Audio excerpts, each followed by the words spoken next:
Welcome to another edition of the ABCs of ADCs, Microchip's tutorial series on analog to digital converters, or ADCs. Today, we're going to talk about a fundamental concept in data conversion: resolution.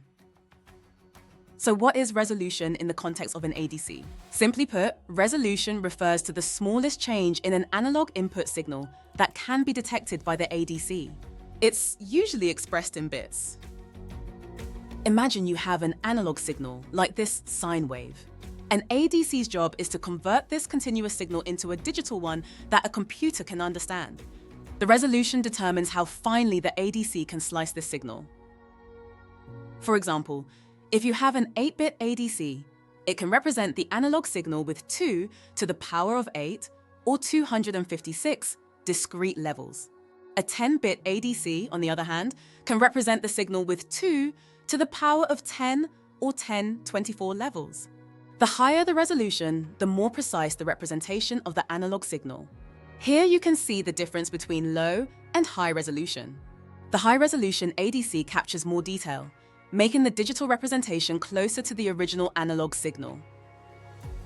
But why does this matter? Well, higher resolution means better accuracy and finer detail in your measurements.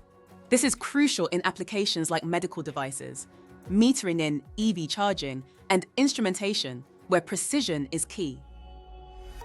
However, higher resolution also means more data to process and potentially higher costs and higher power consumption. So it's important to choose the right resolution for your specific application. To sum up, resolution is a critical parameter in ADCs that determines how accurately an analog signal can be converted into a digital one. Understanding this concept will help you make better decisions when selecting the best microchip ADC for your projects. If you have any questions about ADCs, send us an email at abcofadc@microchip.com.